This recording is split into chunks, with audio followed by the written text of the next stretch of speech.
Hi, everyone. My name is Radhika Pillai. I'm facilitating this webinar. I'm working with MFOFC.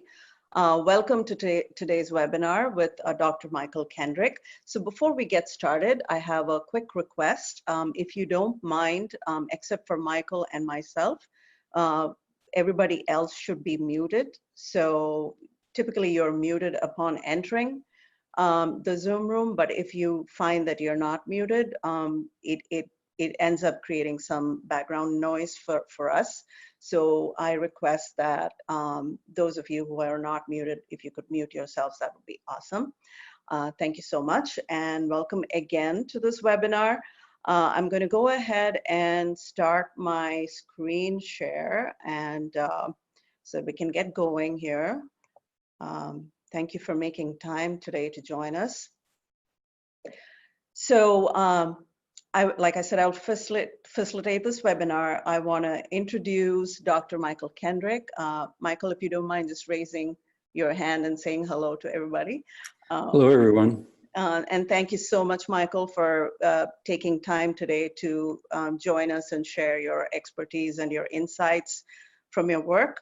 And before I move further ahead with the webinar getting started, I want to kind of just give everybody a heads up that we have two upcoming webinars, one in November and one in December. On November 13th, we will have another webinar on housing. It will be with Sandra Heller, who is the co-chair of MFOFC. She and I will talk about planning for housing and considerations for children of transition age. On December 12th, I will be talking to Jennifer Matthews, who is the executive director of L'Arche Boston North. So she will talk about person-centered living arrangements, a look at L'Arche Boston North. So mark your calendars. Hopefully you can make time for those two webinars. You will find more information once it's ready up on our website, and you might get other notifications as well if you're signed up for our newsletter. So those of you, I just want to make sure that everybody can hear us. If you cannot, then I would recommend just kind of signing out and getting back into Zoom and following the instructions, and sometimes using earphones helps. So I hope everybody can hear us.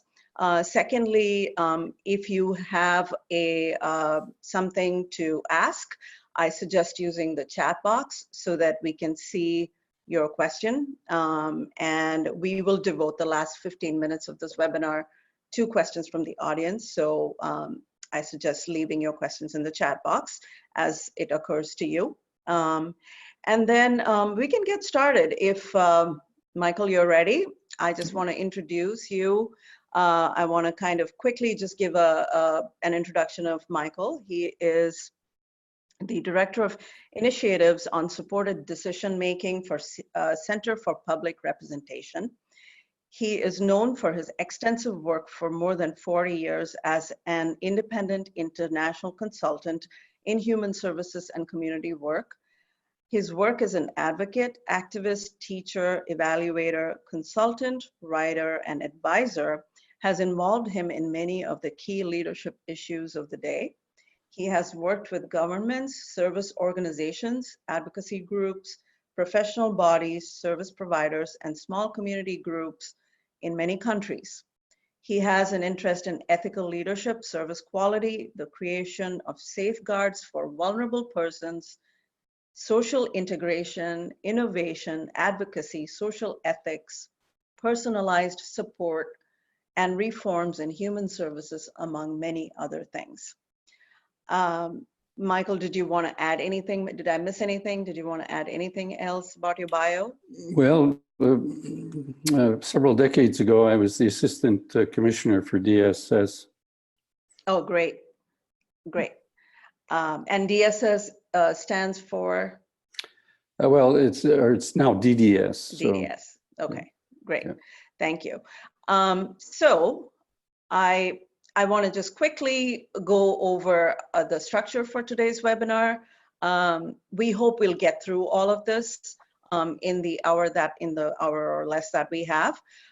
We are first going to talk about person-centered approach and traditional models, and kind of going over Michael's insights into both approaches, and followed by recommendations for families with adult children who haven't begun this process.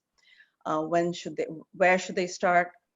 We will then go on to recommendations for families with teens and lower age children, considerations for families who do not have the financial resources to develop living arrangements of their choice, examples of challenges families may have faced. Michael brings with him tons of experience overseas and locally, obviously, but hopefully we'll be able to go over that. Examples of person-centered / non-traditional models, or traditional models converted to non-traditional in the area. And then, like I said, hopefully we'll have some time left over for Q&A. So let's get started. Michael, so why don't we start with your insights into the differences between the person-centered approach versus traditional models, and what you think about each approach, and which one is your personal favorite? Okay, well, it's a very good question to start with, because many of the living arrangements for people with disabilities are what I would call standardized models. In other words, they're not very different from each other. And yet, all people with disabilities are actually unique people. And so in this sense, you want options for people that are the best fit you can get for that particular person. And so it isn't real that people with disabilities will be satisfied with what another person with a disability is satisfied with, because their needs may be quite different. And the same applies to their families, that the family needs are quite different. For instance, if you're a young family, your needs are going to be very different than they will be when you're a retirement age. So needs are very important in terms of designing supports or living arrangements for people, because when you get what you need, you get a certain amount of satisfaction or contentment. For instance, if you didn't get a good sleep last night, you'll be a little bit not yourself today because you just needed the rest and you didn't get it. And so as needs are not met, people get more distressed. And then when you do get your needs met, then you get an easing of distress and a much more comfortable with with life generally. And so many people with disabilities, when they're placed in the wrong living arrangement for them, actually get quite distressed when they hadn't been before, and may in fact develop behavioral issues and all kinds of reactions to being in a setting that doesn't really suit them at all. So I think for families, I think there are two big things around needs to consider for yourselves, not as something you need to settle, but rather something for ongoing thinking, because needs can change over time, is what is it that you need as a family to feel at peace about your family member being in the right situation? And then in terms of your family member, what would be for that person an optimal or an ideal lifestyle? Because when you start with housing, that's only one of our needs. You've got to look at all the other needs that people may have. And the more articulate you can be and clear, the easier it is to advocate for it. When you don't know what you want or need, then you're a bit at a disadvantage. You're not able to put your finger on what's important. And so it may take some time to work these things out. And you can do this in different domains of a person's life. And I can make available just a list of 20 different domains to think about. But if you just thought about the different parts of people's lives, what they might need, then you begin to formulate the answers as to what would be a okay and what would be a great solution and what would be a terrible one. And when you're armed with knowing that or feeling like you're sure about that, then you're in a much better position to reject options that are just going to be harmful, and you're much more discerning about what you like and what you see that is reassuring to you in terms of different arrangements. Now, when people use the term person-centered, they're really saying that it all should stem from how that person is as a person, what they need, what they don't need. And in fact, person-centered approaches will work no matter what a person's disability is, because really their disability is only one part of who they are. In so many aspects of their life, they are just like everybody else. And so in this sense, whether you have Prader-Willi, or you have autism, or you have an intellectual disability, or you have a physical impairments, that's only a little part of who you are as a person. And so when families can think more globally about all of the different aspects of who this person is, then it's easy to begin to see the pieces that would be a good fit for them. And in personalized living arrangements and supports, you can sort of build the living arrangement to suit the person. In a standardized model, the model already exists before you arrive, and you're fitting person to an already set or fixed model. And we see this happening, for instance, with group homes. Many people have heard of group homes, so they think, well, maybe that's my son or daughter would be better off in a group home. But the group home will be a home for not just your son or daughter, but a whole group of people, all of whom might have quite different needs. And so in that sense, the model doesn't really respond to the individual needs of people. They essentially created a model with a group home to essentially have a place that people could go to move into, but it doesn't necessarily mean it's a good fit. So, I'm sorry, finish your thought. Okay, so, so would you say that the world, in your experience, like outside the US or even in the US, are you seeing a movement toward the person-centered approach and away from the group home approach? Yeah, considerably. Depending on the country, some are a little more ahead of others and so on, but the general trend has been in place now for more than a generation of expanding the individual options. And one of the things you may or may not know about this, but there's much more family satisfaction with the outcomes in individualized arrangements. There's a good reason for that. If you can tailor it so that it's a very good fit for a person, of course you're going to get better outcomes, right? Because it's a better fit with what they need. Absolutely. For instance, there'd be many people in support arrangements where they do have a place to live, but they have no life. They don't really have much when they get up every day. It's quite boring for them. And in some cases, they're going to be neglected because while they have a place to live, they don't have a lifestyle that really means you get up every morning looking forward to what you're going to be doing today. So this is very important to think of lifestyle and life interests and those kinds of things, not just where you lay your head at night. There are many different ways to plan that with person-centered planning systems of different kinds.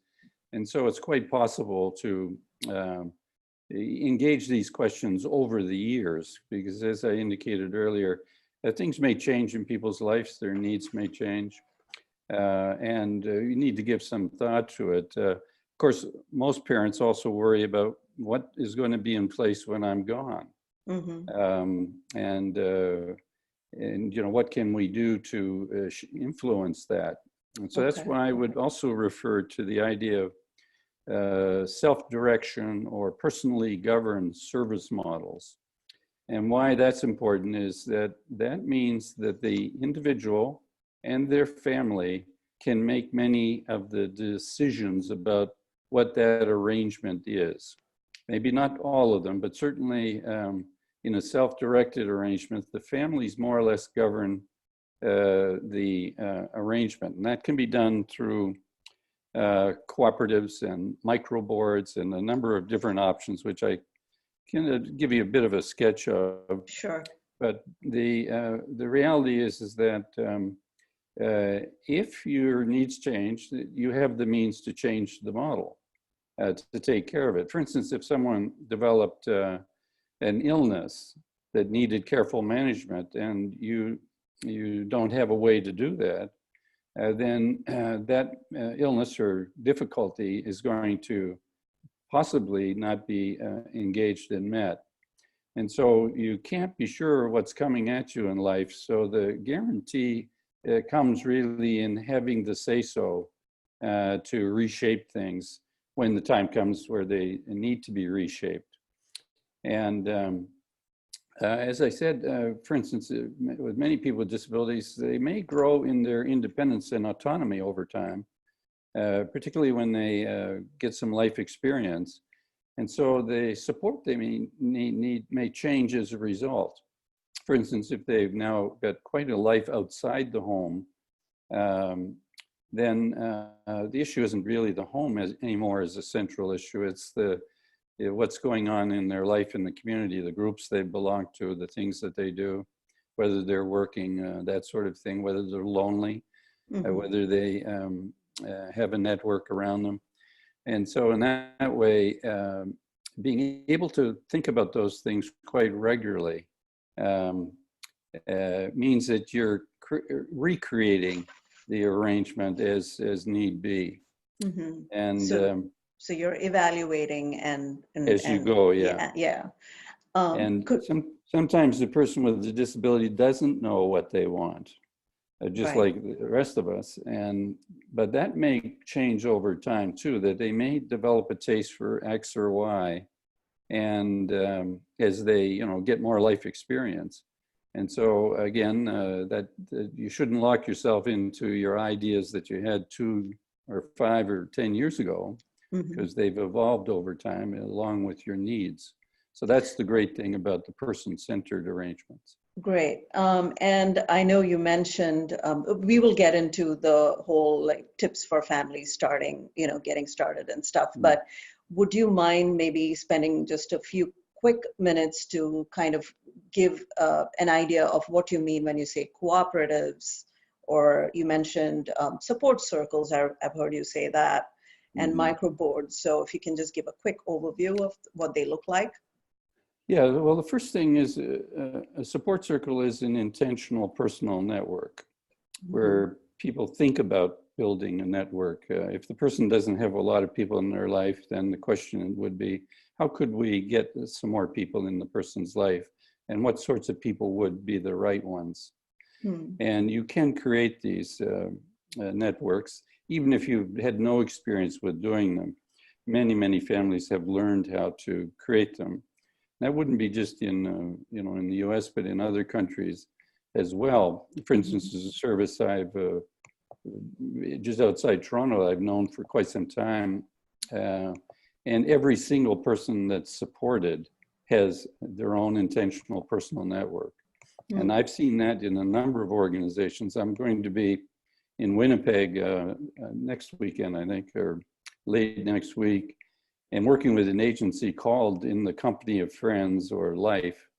And every single person that's supported there has an intentional network that's sort of designed to their own taste, really. So it can be family members, direct support professionals, just people yeah, who it can work be with. pretty much anybody that the person themselves wants in their network. And it can change over time, of course, too, that, so that's the intentional network or support circle. And then the cooperatives are really where a group of families come together to create their own service. Where the advantage of a cooperative is that they create a legal entity, a cooperative, and then they can receive funding to the cooperative from funders, like in the case of adults in Massachusetts from DDS, for instance. And so they're like a mini agency in a way. And they can be quite small, doesn't have to be a large number of families, but every family is in charge of their own arrangement. And every family has a seat on the board. And so the cooperative is there tool really for designing their own service And for they their all, individual. I'm sorry, I keep interrupting you, but do they all stay in one place, the same place, or like I've heard of co-housing. Is that similar to that? I mean, are they all kind of in different places, like Well, physically? originally many of the cooperatives were actually with a single site, or like Mm, a group home or something like that, because that was all they knew at the time. But these days, you would see people just doing their own thing, really, each family, each mhm. individual with the disability. So they wouldn't be living together particularly, or even Okay. hanging out with each other. The families, though, have a vested interest in the mechanism, the I see. cooperative, because it keeps it the service family friendly Mhm. and allows them to be in the driver's seat. Whereas with traditional service models, the family's on the outside looking in, trying to influence it with no authority. Mhm. Whereas in a cooperative, they have complete authority. And so does the individual. If the parents are going to respect the person and their own decisions, then Mhm. they too have their own ability to self-direct their lifestyle. And so that's why so many people like those kind of arrangements, even though they're unfamiliar to a lot of people. When they're in them, they typically like them a lot. Mm. And a question that does come up, 30, 40 years later after you started a cooperative is, of course, the families' lives have changed over the years. The people with disabilities have aged. Maybe some of the parents have passed away. And so often the cooperatives are carried on by the next generation, with siblings and other people. So in that sense, the others step in to where the parent had been playing a key role. And that way there's a perpetuity of effort. For instance, Mm. the one I was talking about in Toronto, the people that founded it are now quite elderly. Many have passed, but others have stepped in almost by design. Um, and So in a sense, they could see it coming, Mm. and now have the next group of people around their family member. I see. So how would that be different from, let's say, a family just doing their own thing, like having intentional planning for their child? Well, it wouldn't be very different at all at that level, but when you plan, the question is who's going to implement? Hmm. And what you have with a cooperative is you can oversee the implementation of what happens with your family member. In I other see. words, you'd be involved in hiring, firing, Okay. supervising. You could almost prescribe the values and priorities. You could monitor, and you could essentially have the ability to actually change many things yourself, Hmm. where you wouldn't have usually that kind of authority in a conventional service in Massachusetts. Okay. So you could potentially be sharing resources as well. Yes, there would be ways in which you can economize because you have resources coming from different families, and on some things there may be ways to cooperate. But in a person-centered service too, some individuals may have more resources than others because their Hmm. needs they just give them possibly higher funding than somebody else, because they may need more or other kinds of supports. For instance, there could be somebody in a cooperative with very high medical needs Hmm. that can be quite expensive to support. And if somebody doesn't need that, then obviously the cost would be lower. Right. So it doesn't mean each family or individual has identical needs or identical budgets. Hmm. Okay. Great. And you had mentioned the microboard. Mm-hmm. Yeah, microboard is it's like an agency for one person. Hmm. It was a Okay. concept developed in Canada, and it's used quite widely now because it really, if a family feels like, well, we can just do our own thing if they just give us the funding, Hmm. then the microboard means that you create a small group of people to assist you as a family, and you apply for funding. And if you get the funding, then you can essentially manage your own service. Legally, you're like a mini agency of one. I see. And do you see that here in the US? Yes, there would be versions of it um, depending on the state, because sometimes the rules are different from one state to another as to whether it's easy to do or harder to do. But yes, there'd be microboards in the US. For instance, there's a very strong interest in them in Tennessee. So and the system was very accommodating to them. So they were able to have lots of microboards. Okay, great. So let's talk about for families who have adult children and who haven't begun this process of actually they're just now starting to think their kids are already adults and they kind of now thinking that I need to, do something in terms of living arrangements. Where should they start? And, what are their options? Well, it's a good question. I think it's very important for families to take a look at what's already out there, and talk to other families, and particularly advocates, people that are critical of things, because they can give you lots of things to think about as you form your own ideas. And but it is really good to ask the question, not just what's out there, but what is the best you've seen from people and why? Because as a family's forming its ideas, you'd really want to not just to be able to know what's kind of mediocre versus excellent and what to avoid, and what other families have done that has been impressive.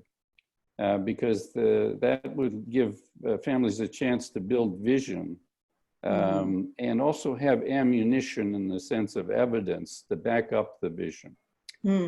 For instance, if you visit situations where people were quite significantly disabled, but living with a fair amount of independence and inclusion in the community and so on, you'd have 100 questions for them. How were you able to do it? What were the challenges? What would you do different if you could? The kinds of questions you'd likely to ask. And as you're getting your questions answered, you'll say, well, this really impressed me, or that impressed me. I like that. I think it'd be great for my son or daughter.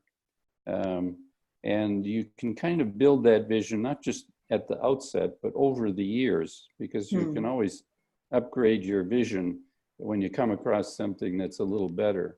And vision is very important, because you almost often have a picture of something before it's in your hands. In other words, you know what you want to create, even though it's not in existence right now. You could say, if I could do it, I would do this or I'd do that. And the vision is also the person who is going to receive the services or is the center of this process needs to be an active participant in developing that vision, right? Yes, it is very important, because for many people with disabilities, others have tended to make decisions for people. Right. So they often aren't sure what they like or dislike or necessarily. And so just like their parents, they really need time to develop their own taste for things. What's important to them from almost like a lifestyle perspective. So if they could get what would really suit them, what would it look like? Now, if they don't know, particularly if you start when they're still quite young, then you could have a strategy of building learning experiences for them to find their priorities and their tastes in things, what suits them, what doesn't. And again, if you're going with an individualized option, you can always update what you're doing to take account of whatever they've come to by way of their own ideas and needs. Because your hands aren't tied. You can keep evolving your individual arrangement. And when you say building learning experiences, like what does that look like? Well, Like it can look like almost what I would call life tasting, hmm, that you just go and look at what's out there, what people are doing with their lives, people with disabilities and not, and say, is this something you think you'd like in mm, your life? mm-hmm, For instance, it's interesting, some of the hobbies and interests that many people participate in um, who have a disability. And many young people don't really know always, what hobbies or life interests that would sort of they could become passionate about. So that's why it's good to kind of give people lots of opportunities to see what's out there in the community that could mm, be part of their life if they wanted. mm. So there's one question, which is how can one address disabled adults who lack the comprehension or communication tools to participate in the process? Well, it's good in those instances to have someone that has known the person and can kind of gauge from their conduct whether they like something or didn't. Hmm. In this sense, people communicate, but they may not be communicating verbally. They may be indicating through other things, Mm-hmm. that they enjoyed something or whatnot. Yeah, it may be a behavior or Yeah, yeah, yeah, and behavior is communication. yeah. So you can infer many things, or at least have a sense possibly that that they liked something or they didn't. Mm-hmm. Okay. And so just making sure we close that answer to that question, which is families of adult children who haven't yet begun the process. The key is to kind of just get them out there, look at what's the best practices, familiarize yourself with what other families are doing, and what else? Well, Anything else? I think it's good to know that there are lots of resources available on the internet Mm-hmm. of examples of particular services or videos of people talking about what they've done with their lives. And if you're, it's probably the most inexpensive way to learn a lot of stuff is just simply go online, because you can do it from home. But when you do find something that's interesting, you can also contact people that are on the other side of the world Mm-hmm. and have a Skype call or a FaceTime call. So you can actually do your own investigating for, just the time you put into it. Mm-hmm. And of course, there are many good people that will refer you to the next example, if you know what I mean. Mm-hmm. So as long as you're still searching, you'll keep finding interesting things people have done that would have never occurred to you to do, but somebody else kind of hit upon it. And many families just haven't had the opportunity to do that kind of exploration. So even if What you've done some, it's good to know that keeping at it, you may still find many things that you like. So the internet is a great resource. Are there like specific websites you might recommend, or a YouTube channel, or anything that comes to mind that they would? Yes, there would be many. Once I know a little bit about the individual or the family, I often would suggest, we'll start with such and such, these examples, and see what you think, Okay. see what you Okay. liked. And I think the danger for many families is possibly just picking the first option that people, that the government or a worker or somebody from an agency offers, just out of fear that I have to take this because there won't be any other offers on Mhm. hand. And that may not be the case, because they're, they sometimes waiting, you get a better sense of what you want, and you're in a stronger negotiating position. Mhm. Desperation isn't a really good negotiating position, because you tend to jump just to get something in Right. hand. Right. And I have another question here. Does anyone know of ways to get the individual used to being away from home to avoid one day at home, then next day at another location? Yeah, I think people can learn to accommodate to new realities uh, by simply by over time spending more time away from home. Um, but again, people aren't going to spend time away from home if where they're going isn't enjoyable to them. Mm-hmm. So it's kind of a two-way thing. You want to keep searching for things that people enjoy away from home. And also you want to preserve the good things about being at home. Mm-hmm. So I think many people are anxious if they've only lived at home. And so even as a younger child, it's always good to get them out of home, being with other people, so that they think of it as normal rather than stressful. So slowly begin that process of kind of getting them out and kind of starting with safe places or places that you may deem safe or the individual may deem kind of. Yeah, and I would add too that they enjoy that because if they want to go back to something, that's a very good sign because they're now feeling Right. comfortable in a different environment. Right. And actually, somebody's asked, is it possible to get the 20 domains you referenced? Yes, I'll send them to You can send them to yourself. me, yeah, and we Yeah, can and it's send it. yeah, and it's you're welcome to them. Okay, great, thank you. So shall we then move on to the next question, which is, what would you recommend for families with teenagers or lower age children who haven't clearly, they haven't thought about any of this, and they have now the luxury of kind of, the time, right? Like to get prepared and be proactive. So what would you recommend to them?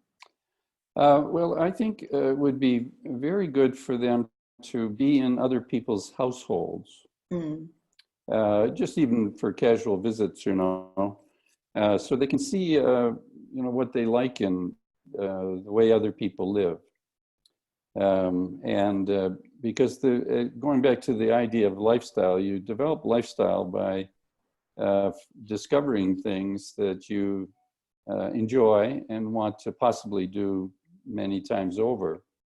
For instance, a very simple thing would be, people may find that they could do a bit of their own cooking, and not necessarily that everybody likes to do it, but if they did, that would make them a little bit more self-sufficient in terms of learning a bit about nutrition, a little bit about safety in the kitchen. And if you like developing a kind of taste for different foods, then and almost in some cases to help people be curious about different kinds of foods and food preparation and so on. So yeah, you can start that with young children. And at a certain point, they not only might they have the skills, but they have a sense of who they are in that aspect of their life. And nutrition is one of the 20 domains. You'd really hope that people are a little bit careful about their nutrition. And many people with disabilities aren't. They've been, they've not had a chance to kind of develop some good habits around food. So it's a simple example, but if you kind of extrapolated that to a lot of different aspects of life, then it's kind of almost possible to see life as in kind of a journey that just keeps on going into new things. But if you've been sheltered, for instance, or overprotected, you may be fearful of new things. So I think it's good for people with disabilities to not be overprotected, but to be in new experiences and feel that new things aren't something to be afraid of. So encourage exploration as much as you can. I think so, yes. Yeah. I mean, everybody's a little different, so you adjust it from one person to another, but the general principle is a good one. And what would the role of the government, like what do parents, any tips you can provide in terms of other like organizations or agencies that parents can utilize in the process, like government, anything like that, that you might want to add? Yeah, I think there'd be a number that would be useful to think about for most families. And that would be, who are the families that are doing the most progressive things? That have really, been trailblazers and have created really good outcomes for their family member. And because you're more likely to trust it because it's another family, So that's one good source. A second would be to ask around about who are people that are professionals of one kind or another who have been really helpful to families. In other words, that families trust them.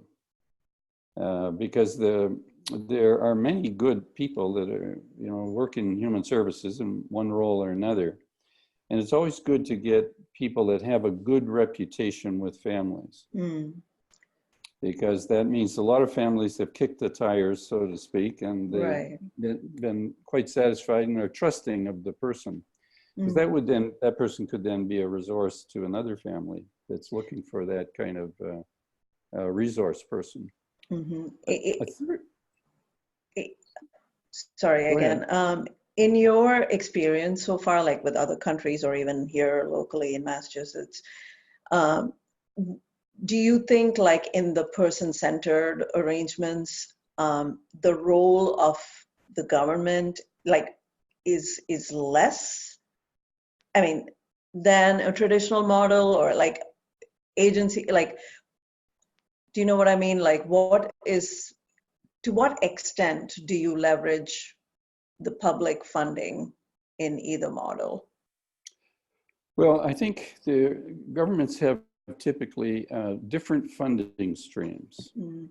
And what you want to look for is what's available in the individual funding streams as much as possible. Because the individual funding streams and typically have more flexibility, and you can tailor things more to a particular person and what they need. So that would be and of course it differs from one state to another, but in Massachusetts there are different ways you can get individualized funding.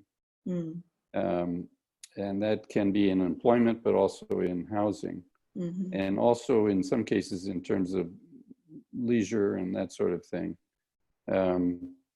But I would, I would go to any kind of sessions where people explain those systems to you. If you've not, if you've not quite understood them, it's good to get people that can mentor you and point out things to be worried about, what the shortcomings might be, but also what the advantages are, sort of the pros and cons. And sorry, go ahead. Okay, so what would the considerations be for families who don't have the financial resources to develop person-centered arrangements? Well, I think that's a lot of families actually don't have the financial resources. And so it's not an uncommon challenge of sort of figuring out what the funding streams are and see what you're eligible for. And so investigating the different funding streams is useful. There are, in governments, they tend to have priorities, and families really need to make the case that they are a priority, and they need to know what sort of arguments make the best sense for them. Because at a certain point, families have to apply for funding, and also make proposals for what they do with the funding.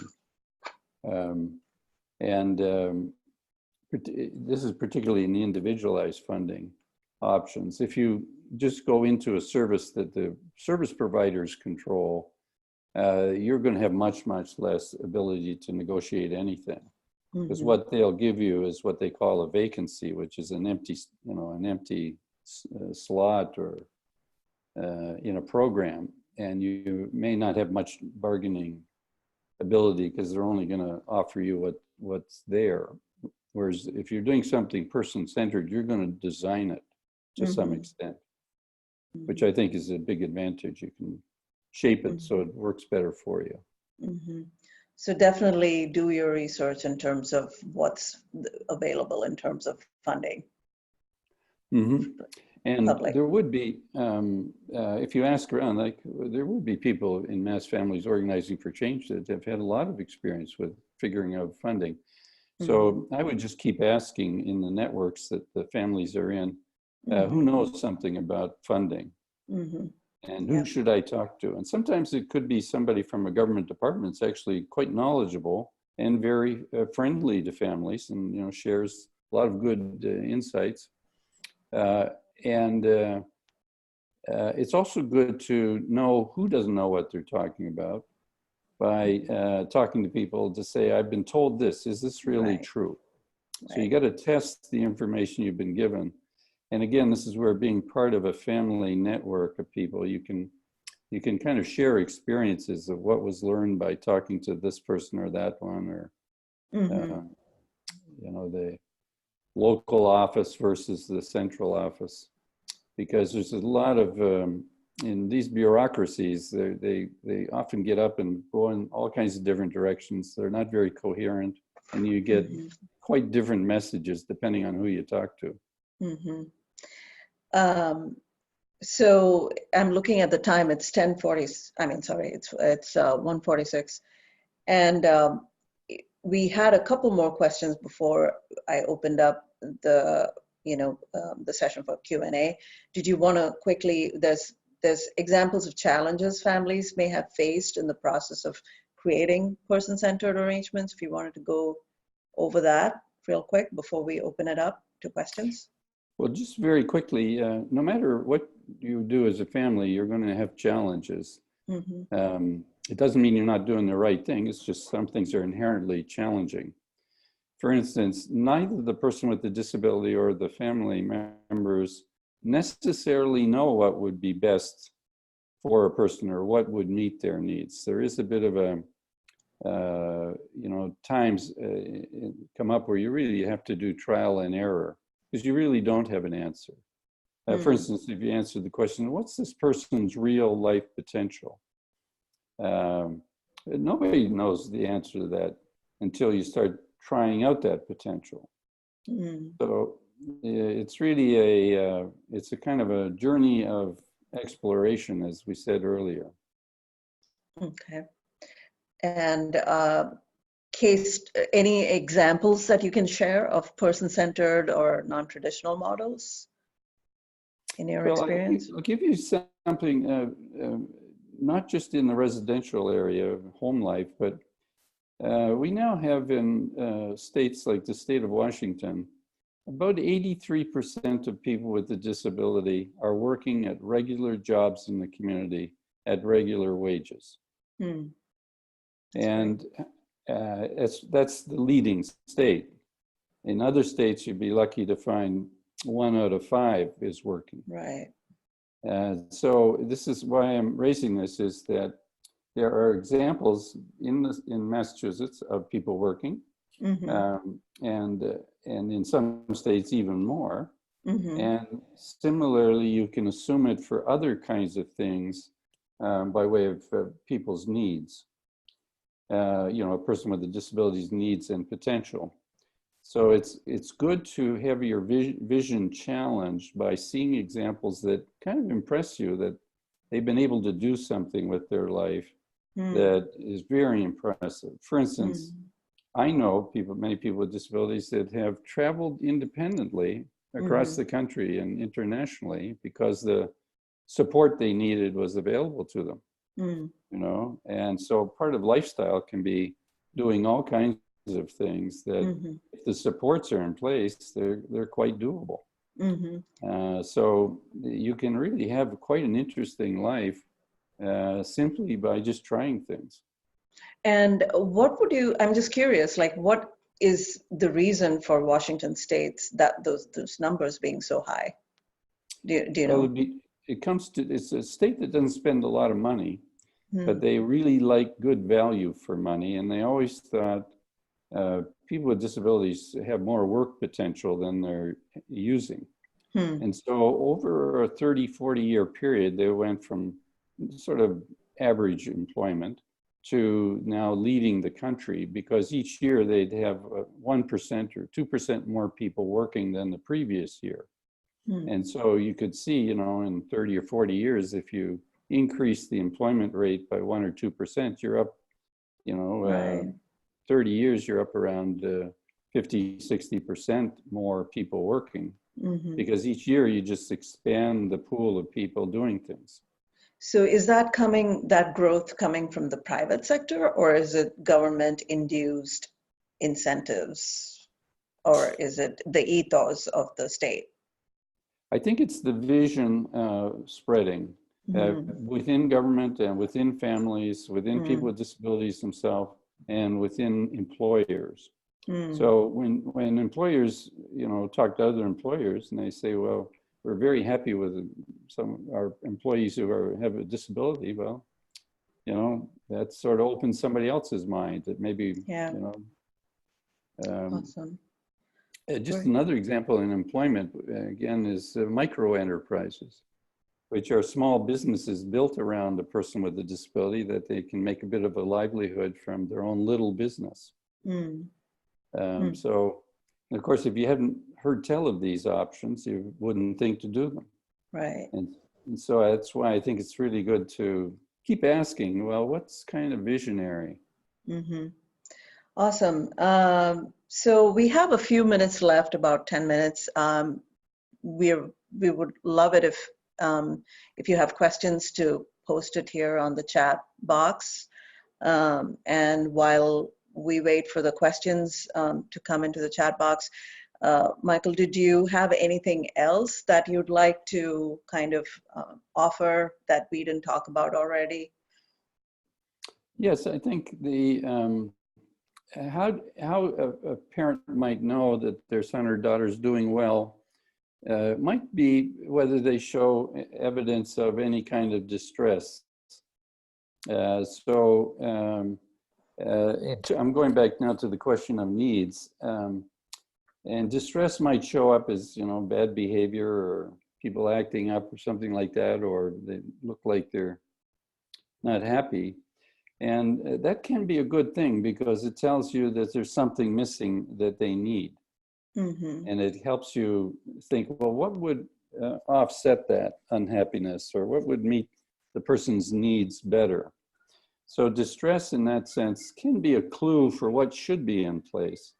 Because many people, as you might agree, are nonverbal, wouldn't be able to necessarily indicate with words. But even people that are quite verbal may not quite know how to express themselves on everything. So they Mm-hmm. their behavior might be more the clue than their words at that particular moment. Mm-hmm. But in the positive sense, when people are really happy with something, they'll show that too. Mm-hmm. And it's interesting when a person discovers some, leisure thing they want to do or some interest, how I know people that, for instance, found a new hobby or pastime, and the mornings when they're going to be doing that pastime that day, they're up and ready to do things, whereas a day where there's not much exciting happening, it's hard to get them out of bed, they're cranky, they're not really looking forward to anything. So those are indications that some things in life are more to their liking. And so it's a way of expanding over time all the things that they like, and avoid the things that really doesn't do it for them. So definitely watch for the subtle and the not so subtle clues, right? In how they behave and respond. Yeah, and if you immerse people in new experiences, give it some time to sort of for people to figure out whether they like it or not. But it is interesting what people take to, and I know some people have been very difficult with their behavior and so on because they were so bored. And then when they found interests that really mattered to them, they forgot they're supposed to be behaving badly. They just suddenly are easy to get along with. Right. And so I think the magic there is that they found something that really matters to them. They really feel satisfied in being involved with it. I do see a question or a comment. Making these living arrangements work is a lot of work. Are there people out there who can help a family member navigate the development of a person-centered living arrangement? There would be. Some service providers are better than others. I personally prefer smaller scale services because they're more personal. Big bureaucratic service agencies, it's really, people get lost in all the bureaucracy. The staff get lost, families get lost, the person with disability gets lost. So smaller agencies you can have more influence on. And they tend to be what I call boutique agencies that are very good at doing the right thing one person at a time. And there would be such agencies in Massachusetts. I know your work is a lot of it is outside Massachusetts, but anybody in Massachusetts that you might know off the top of your head that you might recommend? Yeah, there would be. I mean, I'd have to give it some thought, but again, they're it's a little different from one region to another, depending on where you are in the state. Like, but even if it is, it's good to go to the other region and have a look at something that's good. In some ways, many families would say, I'd rather my son or daughter was in the next region because he or she'll get a better experience than being nearby, because our options nearby aren't that as good by comparison. Would you know of anyone you might want to recommend outside Massachusetts that you've worked with that they can look up? Yes, I would be prepared to do that. I often want to hear more about the individual and the family, so that I can get an example or examples that are much more attuned to what they need. Okay. So often I'll sort of want to talk with people and see, because I want to send them to the examples that are the best. But I need to know more about what people need before I can do that. So I know you had mentioned you would be happy to talk to parents if they had additional questions, and I want to share your contact information. So if they have any questions, they can, the audience can actually reach out to Michael directly, and I have his website here and his email address, so feel free to reach out to him. And Michael had told me that he'd be happy to kind of just talk to people and answer specific questions they may have. And they shouldn't feel like they're bothering me or annoying me, because I've been very privileged to have seen many good examples. I feel an obligation to share good examples with people. Right. So I like people bothering me. Thank you for making yourself available. I'm just going to stop sharing this and copy and paste it from my computer and put it in the chat box too, so you guys can actually get that information. Any other questions while I do that before we wrap up, because we just have a couple more minutes.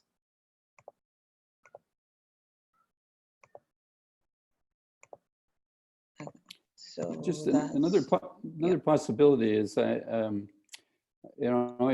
travel around the state doing one thing or another, and it's quite possible for me to do a more extensive discussion of what we've covered. And it's just, I could just add it into what I'm doing. And if there were other families that couldn't be on this and whatnot, I do that just you know, if I'm available, I'll do it, you know. Sure, another webinar, you're saying. Oh no, I could do it in person. I speak with family groups all over the world, so why Sure. not in Massachusetts? Sure. Great. That's great to know. I'm sure we'll follow up in due course. And I've actually indicated, put on the chat box for everybody, Michael's information, his email, his contact, his website. I've also listed the upcoming webinars on housing, so you can hopefully mark your calendars. And lastly, I have a link to this post-webinar survey. So it's not just about this webinar, but in general, if you have ideas for future webinars, it would help us a lot. So if there are no more questions, we can sign off. And I want to thank you, Michael, again for making yourself available. We truly appreciate it.